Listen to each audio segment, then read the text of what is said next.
Hi guys, welcome back. Today I'm going to cover a couple different things, but primarily today's video is going to be about my 16 favorite pigments that I must have in my palette. I can go with less, but the person requesting this was, let's see. It was requested by subscriber Suzella, I'm not sure how to say that. And she asked for my favorite watercolor pigments, 12 to 16, which I think someone should begin with. Oh, that I think someone should begin with. I thought they were my favorites. Maybe she requested it. She did request it a couple times. And I may have to change that a little bit because they're not the ones I would use, but I'll go into that. But anyway, I'll get into that in a little bit. But I also wanted to address somebody else's question that I received the other day. Hang on one second. Let me just look it up. Okay, this was a question by Suzanne Priest Brown, and she wanted to know the differences between the two watercolor books, the Pentalic Aqua Journal book, which I absolutely love. You know this is my all-time favorite. And then the Pentalic Field book, which is a wire-bound watercolor journal. They're both good journals, but there are some differences. And she said she bought this because when she went online, this one was $56. And then this one was, I'm not sure what she said, $10, $12, something like that. I was just checking pricing on the field book. And the field book I just found even lower priced. 9x12 book that this is, I found on Amazon just now for $8.55 with free shipping. Now it got 4 stars, and I'm going to look here at the reviews and see why people scored. Wow, there were 3 people who really blasted it. That brought the rating down. Everybody gave it 5 stars except for 3 people. Don't waste your money. The paper in this field book doesn't absorb paint. It also has weird crosshatch marks on the paper. It deforms when the water touches it. All in all, it's terrible. I have to purchase a different field book. Back to Arches. Okay, there is some different type of tooth on that, and I'll get into that in a minute. But absorbing paint, staining colors absorb. Those are the only ones that absorb into the paper. And the non-staining colors tend to sit on top of the paper. That's how you're able to lift them off. So I'm not sure if that person even knows what they're talking about there. The next bad one was great for sketching, not great for watercolor. The finish on the sheet is smooth and hard. Smooth and hard. Nothing like an Arches or equivalent paper. Well, it's not cotton. It is not a cotton book. Actually, it has 25% cotton in it. And then everybody else, well, maybe it was just 2 people that gave it a low rating. Yes, one gave it 1 star, one gave it 2 star. Other people said, I like the size. It's still discreet. It was a smaller one. Lap size, okay. 24 sheets, more than most. 140-pound cold press. Maybe not the best paper in the universe, but it's very respectable. Hard front and back cover provides support. Clean white papers. Just bought 2 more. Great product and service. Good gift. These are wonderful. I will buy many more. This is just right for outdoor painting and is filled with remarkably good paper for the price. Takes ink pastels and watercolors very well. Ink pastels? I'm going to have to check into that. Uh-oh, that could be a new medium for me. Oh, no. Just a lovely sketchbook book to have. So, I almost said that word. That's a bad word. Anyway, so, this person asked me which one I preferred. And I still prefer this one. I do like the paper better in this one. There are a few differences though. She said that in order to buy this, it would cost her $56. And I asked her what country she's in, and I'm still waiting to hear back. Maybe she replied because I haven't checked any messages today. But these are $35 on Amazon, not $56. So, and their retail price is $35.95 on their website. So if anybody's charging more than $35.95 for the book, they're going above retail pricing, and you can get it elsewhere.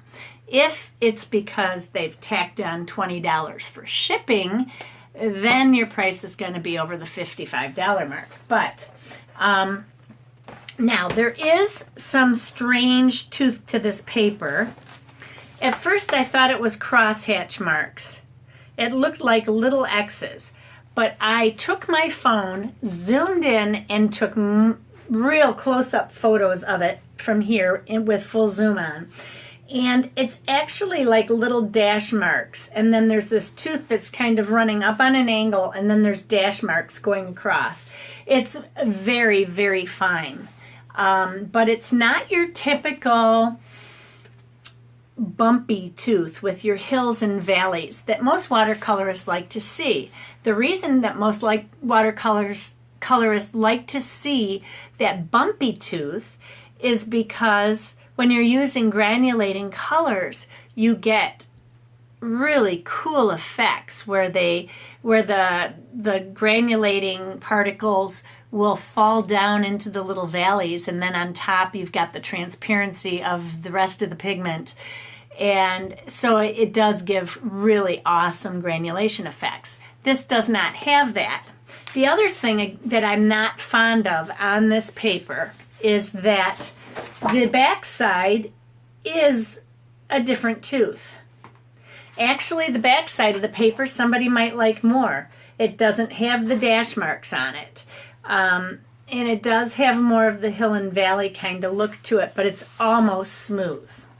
So, that being said, I have had a little bit of warping with the paper, as you can see, but it's very mild.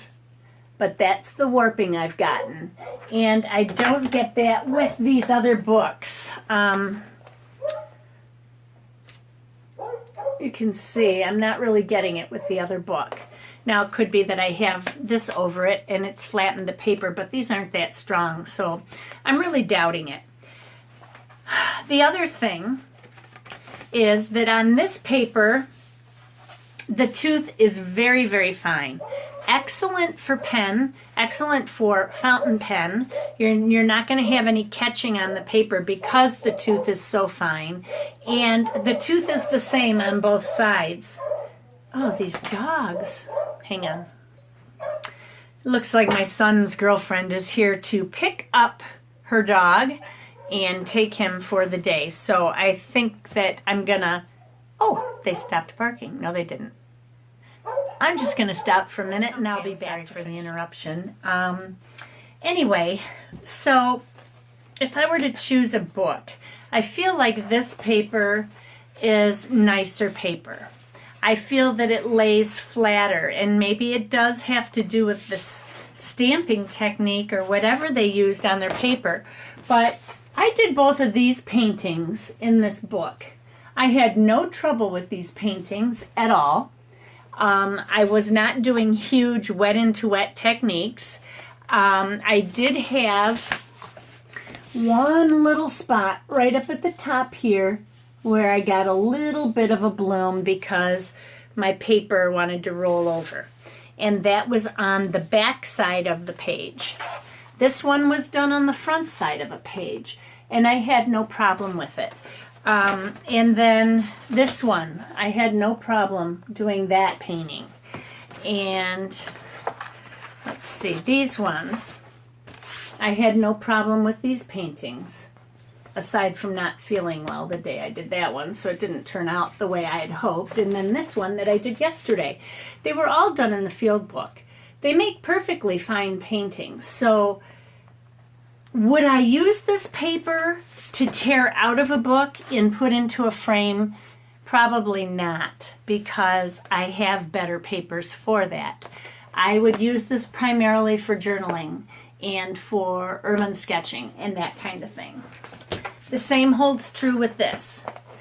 These are better made books, I believe. I love the hardcover. They're both hardcovers. They're both the same kind of hardcovers. They're both leather bound. And this one has the pen holder on top. It also has the ribbon, if you're into that. It's not a make or break deal for me. If you want, you could put a ribbon on a wire and then loop it through if that's what you like. But I will say that I haven't really done many terrific paintings in this as it is, but the big difference in this is that this is 48 pages. This is 24 pages. There's a big difference in the amount of paper that you're getting in the book. They're both 140-pound books, and I may have misquoted myself on the cotton here. Let me just look and make sure. This one might be the one that has the cotton. Yes, it's the Nature Sketch that has the 25% cotton in it. This has 50 sheets, but it's 130-pound. So if you don't mind 130-pound paper, if you don't use a lot of water in your work, this might be the book for you to go with, Susan Priest Brown. This book is fine for watercolor, although I don't like the fact that the tooth is different on the back than on the front. That bugs me. Then you feel like you can never get used to the paper because it's like using two different papers. This one, I absolutely love. This is my all-time favorite, and this is what I love about this book. So, I will definitely stick with this book. In fact, I put in an order. I think I ordered 5 more of these books in different sizes. And I think I ordered another one of these. And I ordered a smaller one of these, which is like a 6x9 size. So it's the long, skinny one. But, so those are the differences in the price. You're going to get what you pay for. This is $35. I don't think it's changing. I should see if they've come down in price since I last looked, because this one did come down in price. And some people are offering it for $8.55. So let me just check that real quick. Okay, I found it, and it's still on Amazon. That this book, the 8.5 by 11 book, is still $35.95. If you want to change the shape a little bit and go with the 7 by 10, which is slightly smaller, not a whole lot. I mean, it's a little smaller, but you can get it for $21.57. And then, of course, the 5 by 8 is just, I think, a bargain at $16.95. Those are those ones.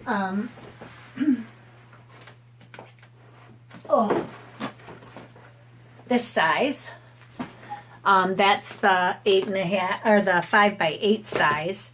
And they also now offer a square size, which I'm interested in, the 5.5 by 5.5. So what's 5.5? Well, this is 5 up, so it would be just about like that. If you were to look at the blue book, it's probably about that big. So I might get that at some point too, but it's kind of novelty for me at this point because I do mostly landscapes. And if I'm going to be doing landscapes, I may as well stick with a landscape type book, right? So that's how I feel on that. Now, on to my favorite colors that are in my must-have palette.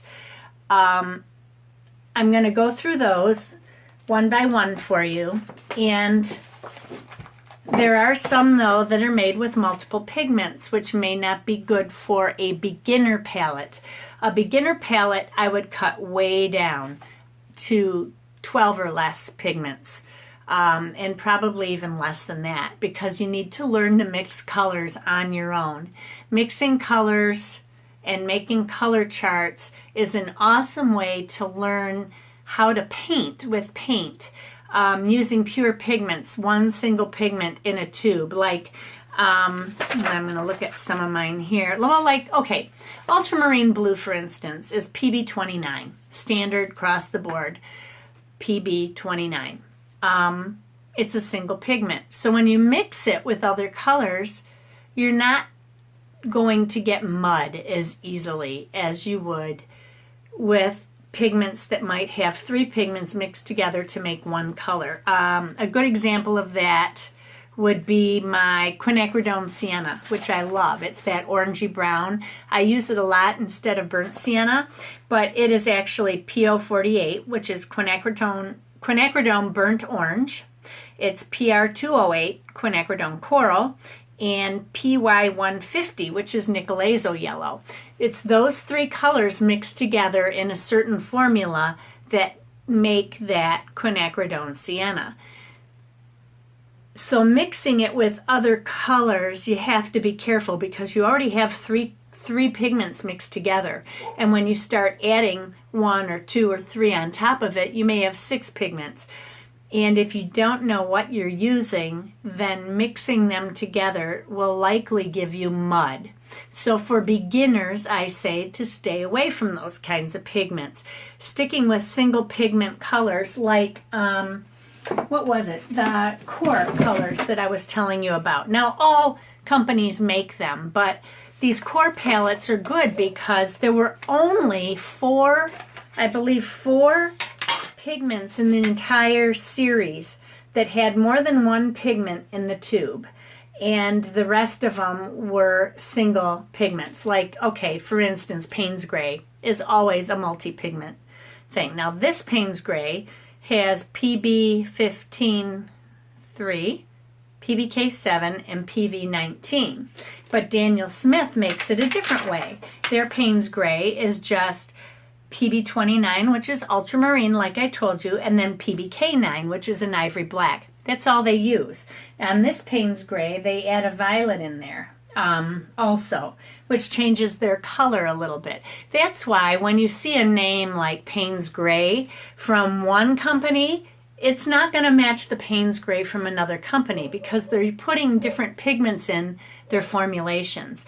That's what makes them what they are and makes them different. So that's what Core did. They used 3 pigments. So adding another color onto that Payne's Gray could really throw you. You add a yellow into that Payne's Gray with violet in there, you're going to end up with mud. So I'm going to go on and show you my favorite pigments and some of the characteristics of those pigments, and then I will go through and tell you some single pigments that I think are great for beginners. So let's get going. I'm going to face you down onto the table. Okay, the first thing I'm going to tell you is that I am in disagreement with other people when it comes to starting out your palette. I think that you should start out in artist quality paints. I grabbed student paints, and my teacher quickly asked me to change them because I wasn't getting the colors that I needed. They seemed opaque. I was trying to get stronger color, and I couldn't do it. So there's a lot of extra binder in your paints. So as far as your dollar goes, you're getting a lot less for your money. So don't let that fool you, because in an artist quality paint, a 15 ml tube is going to last you years. If you're using it in pans and you're letting it dry out in between, it will last you for years. If you're using it wet each time right out of the tube, you're going to go through it faster. The other thing is it requires a lot less on the brush to get the equal pigment to what you would get in a student quality brand. So as far as Cotman goes, and Grumbacher and Reeves and all of those, they may be good student brands, but they are student brands, and you're paying for binder, which is cheap, and they get you. So you're better off buying just 8 tubes of paint from a good quality, like Winsor & Newton or Daniel Smith, right off the bat. And they're different from brand to brand.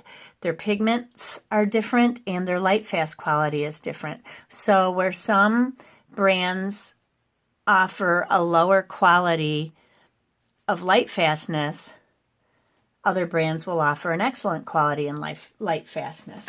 Now, my first color, and I already laid it out here, is Hansa Yellow Medium, which is PY97. That's the pigment. It is rated excellent for light fastness. It's semi-transparent. There is no granulating effect, meaning there's no sedimentation or texture that you're going to see with the paint. And it is low staining, meaning that it won't stain the paper as easily. Staining comes in when you have paints that seep into the fibers of the paper, and when you go to lift them out, you can't lift them out as easily because they've sunk down into those fibers so quickly. The larger grains of pigment tend to stay on top, and they're lower staining. So that's how you get that.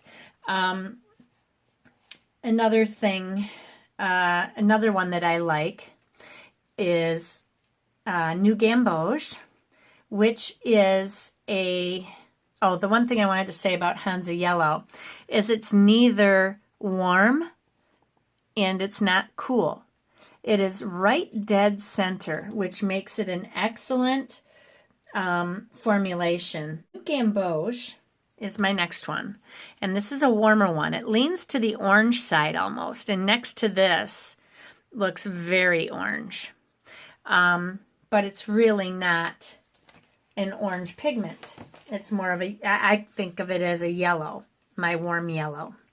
And so that's what I like to use. Now, cadmium yellow, I'll show it to you. It's not one of the colors that I use much, but you can see how it falls in between. And with New Gamboge, it has a slight granulation effect. The colors are PY97, which is Hansa Yellow Medium, and I can't read my own writing. P110. It has slight granulation effect, so that when you're mixing it with other colors, it'll kind of push things out to the edge, and you'll kind of get brownish edges with this granulated, cool colors in the center. And the PY110 is Permanent Yellow Deep. So it's mixed with Hansa Yellow and Permanent Yellow Deep, and that's how you get that color. Now that's two pigments. So let me see if I wanted to tell you anything more about that. It's transparent and it's an organic pigment. This is one that I believe, unlike other brands, New Gamboge is not very light fast in other brands, and you're going to hear that from people. Oh, don't get New Gamboge, it's not light fast. Daniel Smith is, and it's one of the only companies that still holds stores of natural New Gamboge. So that's just an FYI for you. My next color that I really like is Rich Green Gold. I also like quinacridone gold, but I couldn't decide, nickel azo gold, or nickel azo yellow, which is very similar. I'm sorry. But this is Rich Green Gold. And the reason I chose this one is because it is excellent, excellent for landscape painting. And as you can see, even while wet, it's already doing some cool stuff on the paper. It is low staining. They say it's non-granulating, but I always thought it looked like it granulated. It is PY 129, and like I said, it's awesome for landscape, so that's why I chose it. My next one, I'm going to go into my reds here. My next one that I have chosen was quinacridone red.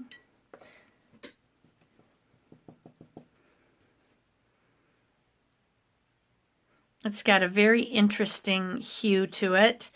The pigment is beautiful. I use that as my warm red. It is PV19 or PV19. It would be equivalent to your cadmium red or your permanent red. But this, I believe, is nicer because it is a quinacridone. It's got richer color, and they are staining because quinacridones stain pyrroles, pyrrolines, paranones, but they are much cleaner and more vivid pigments than like permanent red or cadmium red. So I like that about it. My next one is quinacridone Coral. This one is a multi-pigment, I believe. Oh, no, it isn't. I'm sorry. Quinacridone Coral, right here. They're very similar, but they have a little bit of a difference. And you can notice it more when it dries. This is more pink, I believe. A little bit cooler. That one is PR209. And now my next one is olive green. I'm looking at a list here that I made.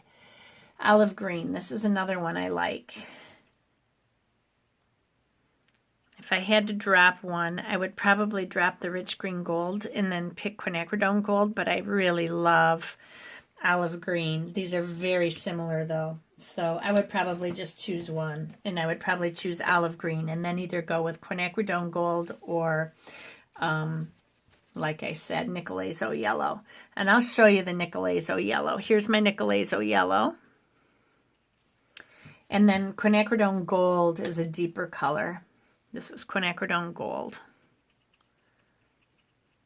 And I like them both. And then that's the green gold. So if I had to drop one, I would drop the green gold, go with my olive green, and then get quinacridone gold probably. Or, I'm sorry, not quinacridone gold, Nicolazo yellow. But I still like my choices.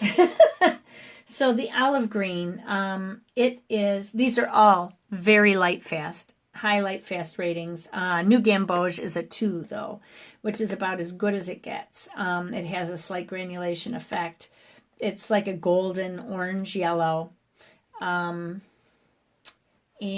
then the rich green gold is low staining, non-granulating. The olive green down here, these are staining colors. Quinacridones are staining colors. They have smaller pigment, so they're very fine pigments, so that when you lay them on the paper, they seep right through all the layers of fiber, and so when you try to take them off the paper, you can't get them out. The olive green is excellent light fastness as well. It is a makeup of 3 pigments. PY97, which I said up above is your Hansa Yellow Medium. Then there's PB29, which is ultramarine blue. And then PBR7, which are your browns, your burnt sienna, raw siennas, umbers. They're all like different levels of PBR7, and that's the mixture. It's low staining, and it is granulating. It's semi-transparent. You can already see it's drying, and I'm not sure if you can see the granulation effects in here or not. Usually if you want something to granulate, you want to let it dry on its own. Don't dry it with a dryer. But see how it's already separating on my paper? It does the coolest stuff. I love granulating paints, and Daniel Smith has a lot of them. So, my next one that I have on my list, was another red. I'm sorry. I put it on the next page. I was trying to count colors and figure out what I needed and whatever, but my next one is quinacridone magenta. I'm going to put that over here. This is a very cool red, a lot bluer than the other ones, as you can see. And it is a deep red violet. It's extremely light fast. Although it has not yet been tested by ASTM ratings, it was done independently by Daniel Smith. I trust their light fast ratings. They are a legit company and their light fast ratings. Like I would trust Winsor & Newton's light fast ratings as well, if they're doing them themselves. But some of these other companies I don't really trust all that well with their independent testing. What else do I want to tell you about it? It's non-granulating. It works especially well with yellow greens, if you can believe that. It will give you some really cool kind of browns and stuff like that. So mixing it with yellow greens is kind of cool.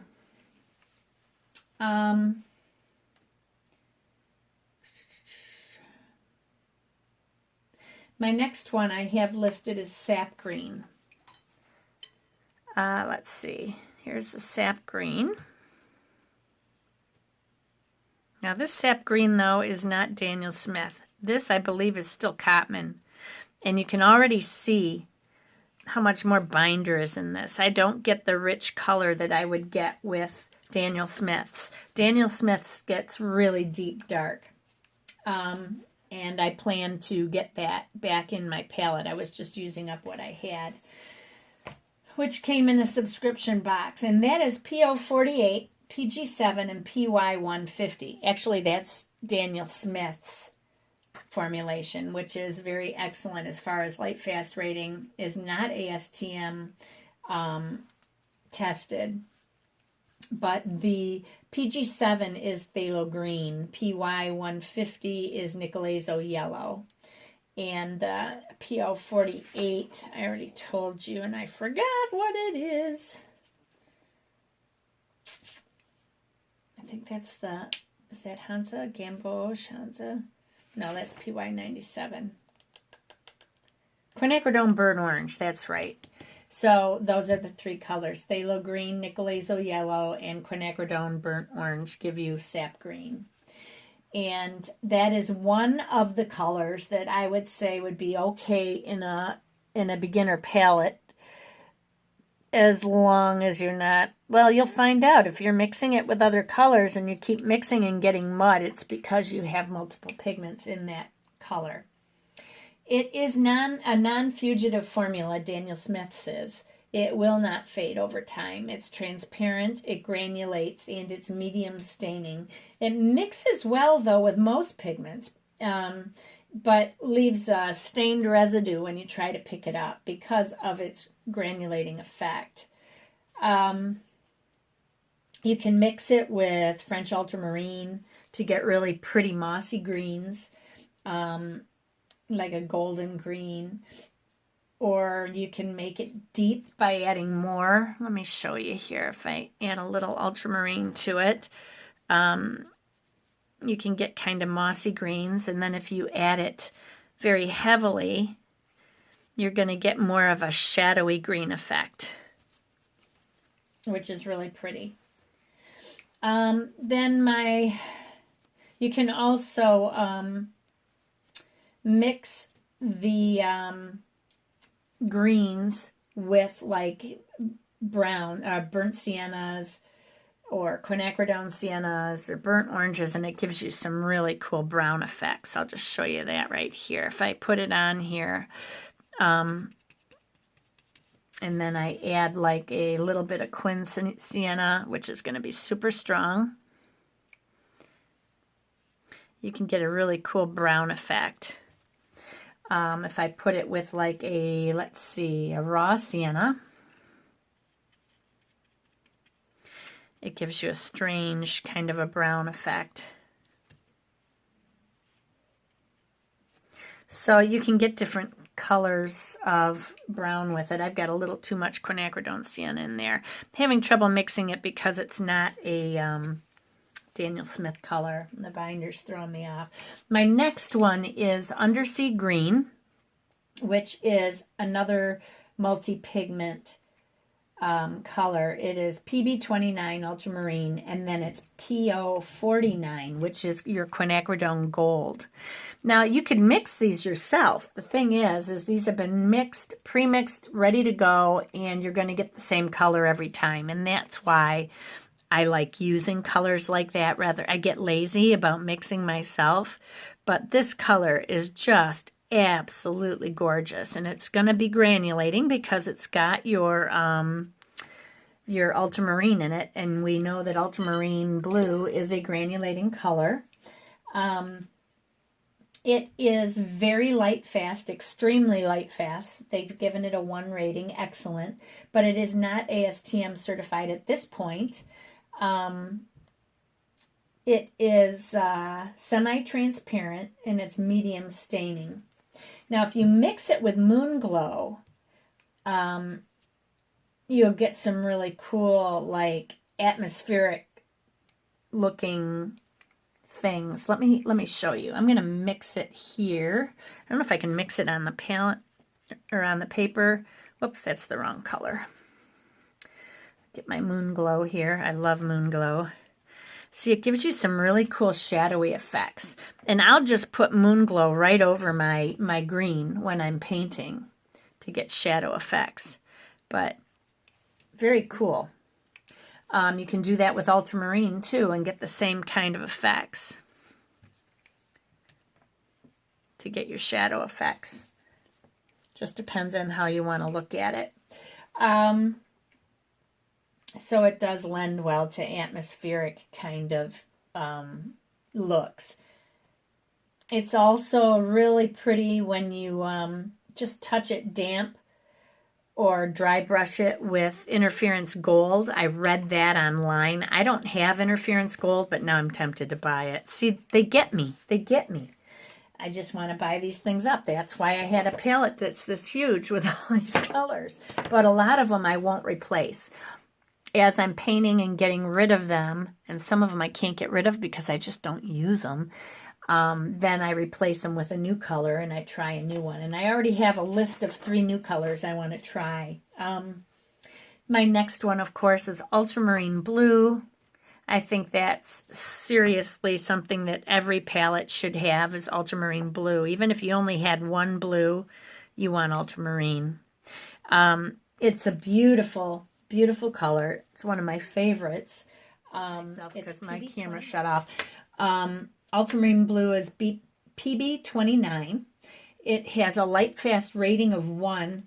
It's a transparent color but has granulating effects and is medium staining.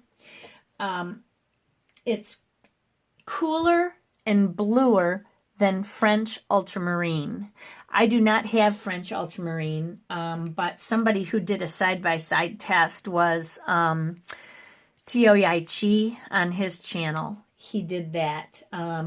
You can just hit French ultramarine versus ultramarine and you'll see his little test. And it was very hard to see on his paper, but according to Daniel Smith, they say ultramarine blue is cooler and bluer. So I like the deepness of the color of ultramarine, and that's why I buy it. They're both granulating, they're both medium staining, and they're both extremely light fast colors. So it's basically a preference thing, and I'm sorry I went off the page here. Maybe I'll go this way. And it mixes well with so many things. You can mix your purples, you can mix your greens. It just mixes very well. My next one is Phthalo Blue Green Shade. Phthalo Blue makes 2 different shades. They make a green shade and a red shade. I do not have the red shade. I had no desire for it, so I didn't buy it. But you can see how much green is in that.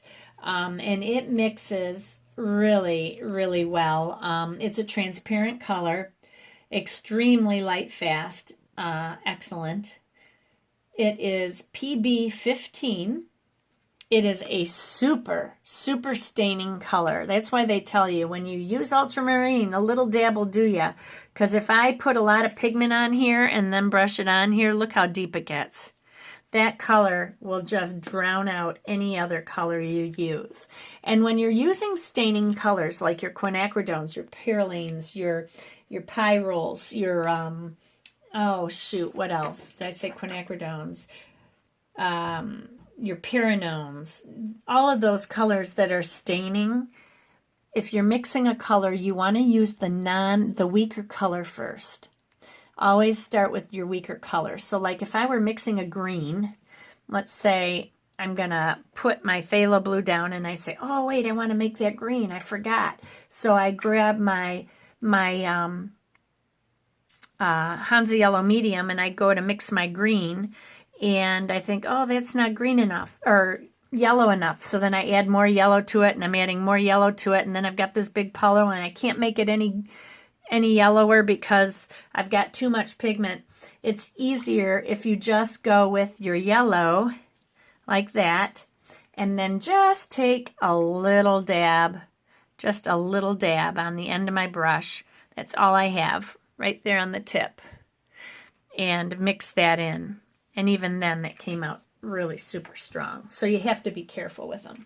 But always start with your weaker color first and then your staining color, your stronger color. My next one is indigo. Indigo is a color I absolutely love. I use it for a lot of things, although I may use just one of its pigment components and switch out my ultramarine or my indigo altogether, but I'm not going to do it yet. This is my indigo blue.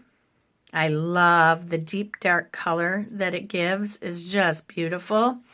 If I water it down, it tends to get a little gray and loses some of its blue effect. And the reason for that is because it's a mixture of indanthrone blue and lamp black. And lamp black is much nicer than the, what's the other black that we always get in colors? It's not lamp black. Maybe it is lamp black. Can't remember which one you usually get. There's another black. Ivory black. The ivory black is the ugly black that I don't like, and that's the one I usually get when it's thrown in with student watercolor sets. But see, this really comes down like a Payne's Gray in some ways. So when I put my Payne's Gray, it is different. It is a different color, but they're very similar. And you see this is a weaker pigment. It's because the one in my palette right now is Cotman. So it takes a lot more in order to get the same intensity of color. But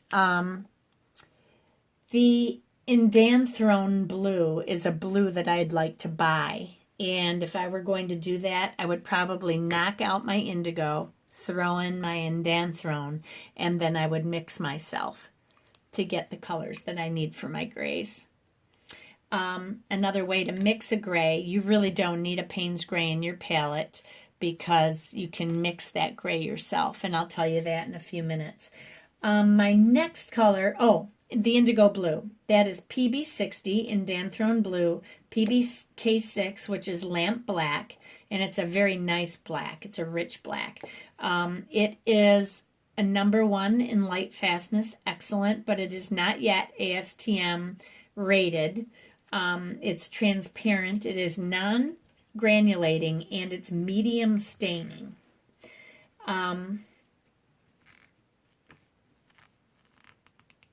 Okay, and that's it for that. My next one is Raw Sienna. And I chose this over Yellow Ochre because I prefer to have a transparent color or more transparent color. So Raw Sienna is PBR7. This color, this pigment has been used since prehistoric times. It is excellent in light fastness, and they have tested it for more than 1,000 years, and it has not lost its intensity. It is granulating. It's semi-transparent. It is a staining color, or no, well, yeah, a little bit. It's low staining. And it's an inorganic earth pigment, so that it can still be taken from the earth. Many of the colors that we see nowadays are synthetics, like the quinacridones. But anyway, let's see. What else did I want to tell you? It's a low intensity but medium-high pigment strength. And yellow ochre has a lower pigment strength. So this is a stronger pigment. It's another reason I like it. You can mix it with quinacridone gold, burnt orange, burnt scarlet, and it makes some really gorgeous colors. Mix it with green gold. You can spatter it with rare green earth. Lunar earth, which is PBR 11, and you'll get like a burnt sienna color, or you can use lunar black and you get these unique textural effects. Now I can't get them with this, but I'm going to try with spattering it with Payne's Gray and see what happens if we get textural effects from it. It probably will, which would be great. Not real well. It kind of fades out. Maybe some ultramarine blue. That's probably too blue, though. Well, maybe that would work. It'd be great for rocks. That's why I was thinking about textural effects. But anyway, that's my raw sienna. Next one I have is raw umber, which is a darker color. And I choose raw umber rather than burnt umber, and I will show you why. This is raw umber. It's a kind of a deep brown color. And if I mix some of my quinacridone red into it, let me just get a little dab, I can make myself a burnt umber just by adding red to it. Actually, let me mix it on the palette. It's easier to do that. So I will mix some raw umber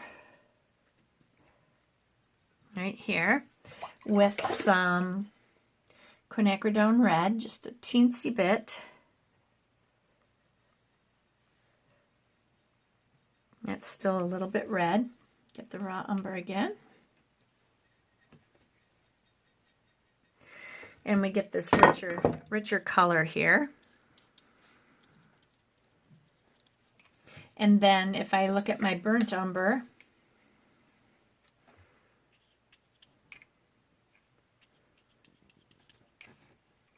what is going on with my paper? I wonder if I'm using the back side of this piece of paper.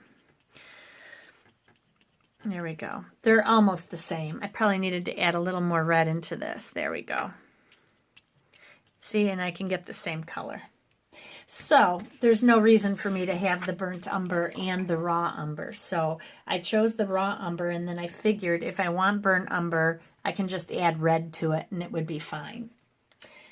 Let's see here. It is excellent light fast rating, number 1. It is a semi-transparent color, and it does granulate, which is why you saw it kind of pushing around a little bit. It is low staining, and a lot of granulating colors are low staining unless they have multiple pigments, because the other pigments that are added in could be a smaller grain than the granulation particle, and then the granulating particles are always larger. That's why they granulate. So I hope that made sense. Somebody's probably going to call me out on it. You said that wrong. It is another earth pigment, and it mixes really well with like cobalt blue and cobalt violet to give you some middle value grays. I've even mixed it with ultramarine. I'll show you. Mixing it here with ultramarine. That was a little too strong. Get some more on here.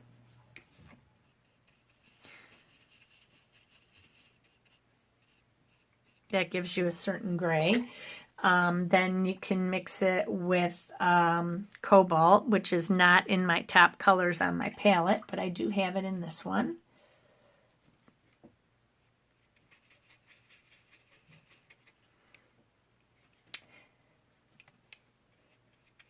Whoops, that's too much now. What was I mixing it with? Cobalt. There you go. And there's another kind of middle value gray.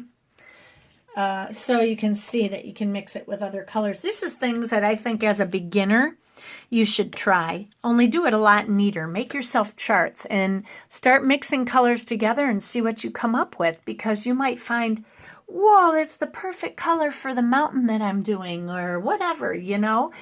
And it helps you to learn the colors. It really makes a huge difference. My next one that I love is quinacridone sienna. You hear me talk about this a lot. I took my burnt sienna off of my top colors and I'm using this one because I love the red effect. It has more of an Italian burnt sienna look to it. Burnt sienna is the PBR7 as well as the raw umber is and the raw sienna is. And also PBR7 is used for burnt sienna, and in Italy it's the same way, but theirs looks totally different. It's a kind of a richer color. This is more of that color, and the reason I picked this one, and I had stayed away from it for a while because I didn't think it was a granulating color, but I found out it is a granulating color like burnt sienna, so I decided to switch it out. This is made up with 3 pigments that are already in my palette, but I don't want to mix them up on my own because then I'm mixing 4 and 5 colors together in order to get the color that I want if I want to use it for mixing. But quinacridone sienna is made up of PO48, which is quinacridone burnt orange, PR208, which is quinacridone coral, and PY150, which is Nicoleso yellow. And those 3 mixed together give you this. It is an ultimate low staining pigment, great for glazes. It's finer grained than burnt sienna. It's a little more orange, but it works well in like damp underpaintings or if it's overpainted by indigo. Let me show you.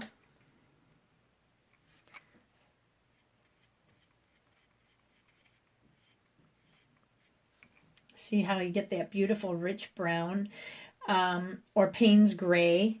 Let me show you with the Payne's gray.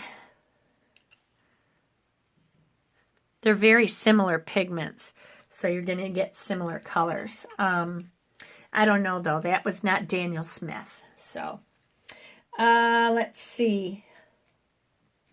It's extremely transparent, which is something I really like about it. Burnt sienna is semi-transparent, and I prefer transparent colors, so going with quinacridone sienna was better for me. It's really a durable color. My next one is Payne's Gray, which is PB29 with PBK9. It's ultramarine with ivory black. And this Payne's Gray is Cotman, I believe. So I will be excluding this from my palette very soon and switching over to Daniel Smith. This is PB29. Oh, I already said that. It's light fast, extremely light fast, excellent rating. It is semi-transparent. It is a granulating pigment. As you can see, it's already starting to granulate on the page, but as it dries, it gets more and more granulating. It's low staining, and I can use that instead of indigo, except when I'm using yellows, because it's not great with yellows. Let me show you. I think that's because of the black. See, it makes a really bizarre color, although I kind of like it. If you're going for that, I mean, it could be a really wild storm, tornado-y kind of looking thing. But mixing indigo with a yellow is probably much nicer. Which yellow did I use? I think I used that one. And that gives you more of a green. See the difference? So, it's great for stormy clouds. That's what I use it in mostly. And also for water, rocks, shadows. Works great for a lot of those. So those are the colors that I would use. And this is a mess, but those are my 16 most favorite colors. As far as colors for a palette for you, if you're a beginner. Oh, before I do that, the ones that I'm really wanting to buy for myself, I want to get Mayan blue. It is a really cool blue that they've been using, which is very, very light fast for greater than 1,000 years. It's another one of those prehistoric colors. It's non-fading, so there's no fugitive characteristics to it. It's transparent, it's granulating, all my favorite things, and it's low staining, and it is the coolest blue-green color. It is like, I don't even know if I can make it. If I take cobalt blue teal, which is dirty, I got something else in it. Let me try that again. There we go. And then if I take that with, let me try a little Payne's Gray and see what happens on this one. That might have been kind of like what it looks like. Oh, it is just so beautiful. It's a really weird color, kind of like this. Oh, it's beautiful, you guys. It's gorgeous. But anyway, I want to get that one. I want to get the Indanthrone Blue, which I have not owned, and I've always wanted to get it. That one is also very light fast. It's transparent. It is non-granulating, and it's a medium staining color, but it provides a bluer indigo sky. You know how I use indigo in my skies sometimes? My skies end up looking gray. Like this... Oh, I'll show you this one. The one that I did of the Bavarian, this one. And my mountains hardly showed. That's indigo blue, but it looks like Payne's Gray. And I had trouble getting my mountains to show in the background. And if I had been using Indanthrone Blue, I would have still had that stormy looking sky, but it would have had a bluer effect. This tended to gray down to a kind of Payne's Gray looking effect. So that's another thing. If I had to remove a color from my palette, I would probably remove my Payne's Gray and keep my indigo blue, and then use that as a gray, but use it in a weaker context. You know what I mean?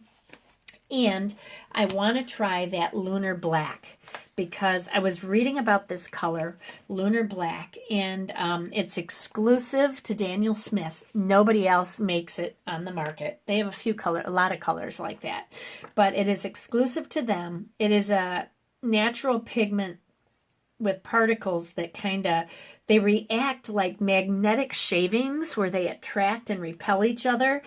It's transparent, it's granulating, obviously, if they're magnetic kind of shavings, and it's low staining. Oh my gosh, I have to have it. So that might be my next buy, and when I get it, I will show you. So now on to the colors that I think would be great for a beginner's palette. You know, you can Google, you'll find hundreds of blogs. Go online. If Winsor & Newton is your brand of choice, go online and just type in Winsor & Newton beginner palette. If you like Daniel Smith, do Daniel Smith beginner palette, or best beginner palette. And you can read hundreds of them, and everybody's going to tell you something different.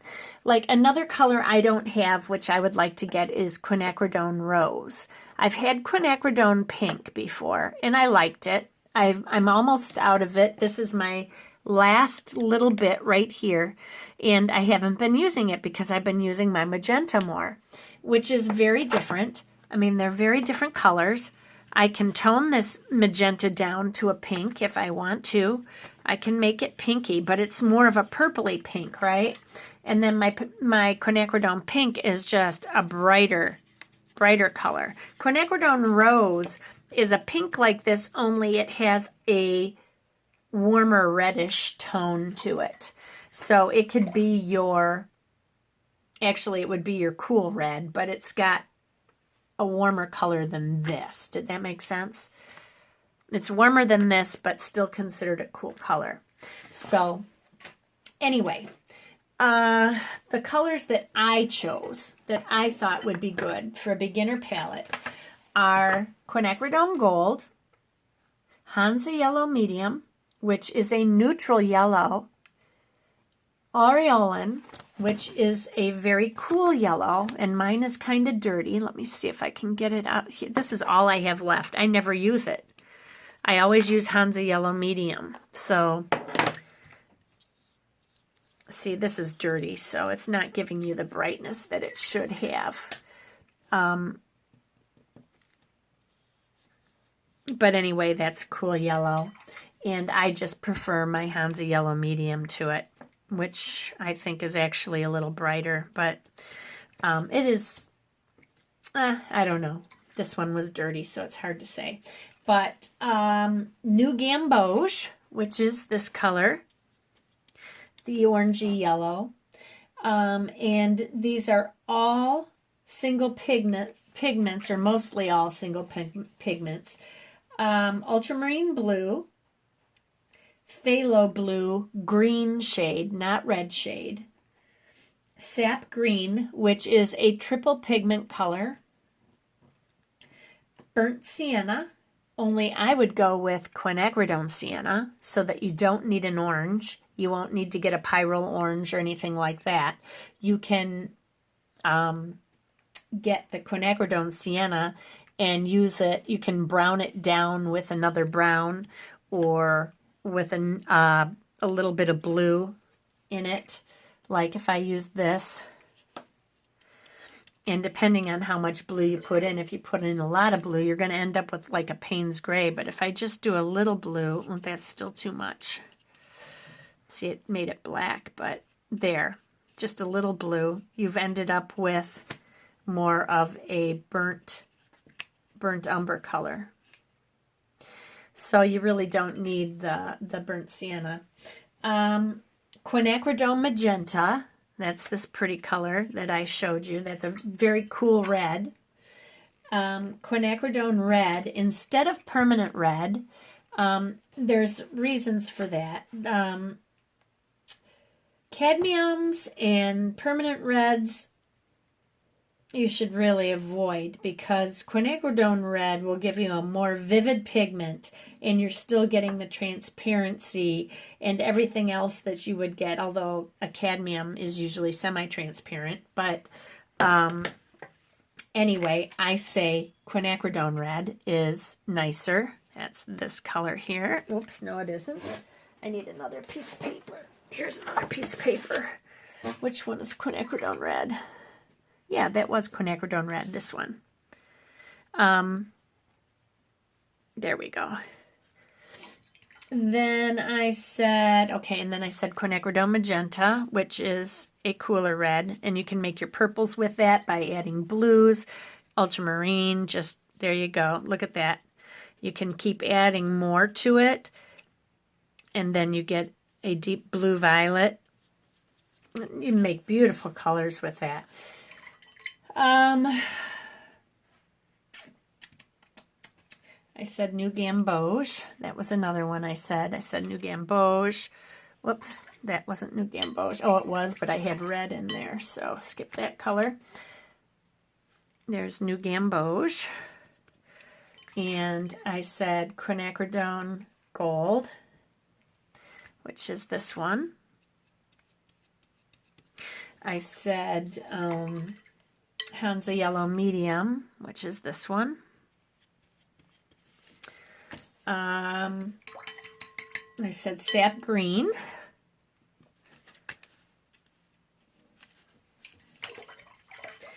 quinacridone magenta, quinacridone red, ultramarine blue,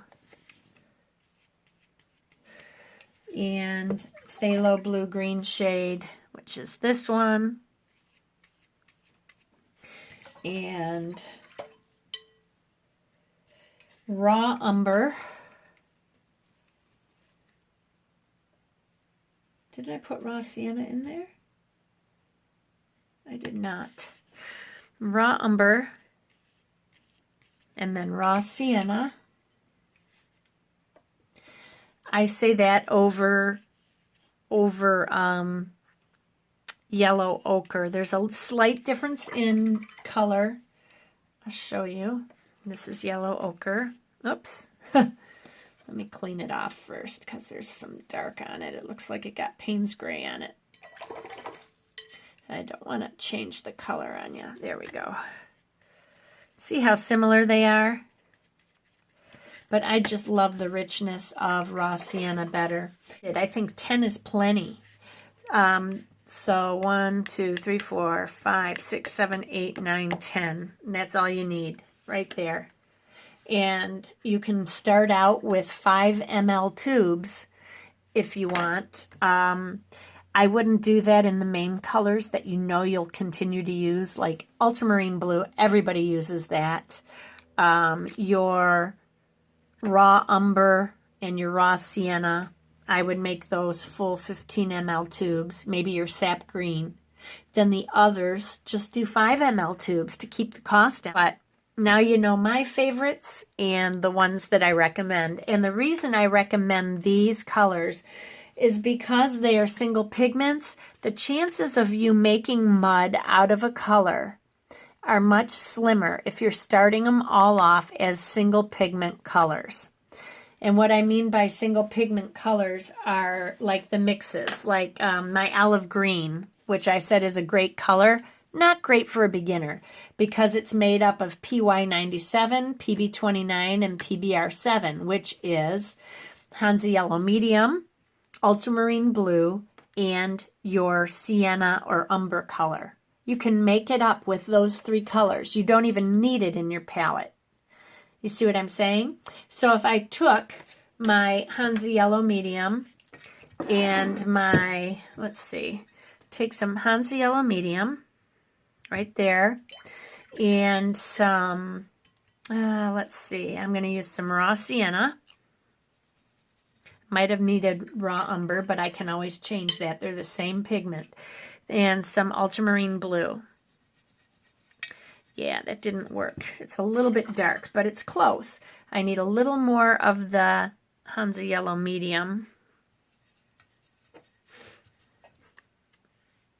And I'm very close. My mix is just a little bit off. I probably could have gone with even a little more yellow. But see, there. You don't even have to buy it. You can make it yourself. If you know your pigments, mix them together. Play a little bit. Look them up. Buy a chart. If you're going to use Daniel Smith colors, you can buy their chart with all the pigments on it. That way you're not having to look at each tube.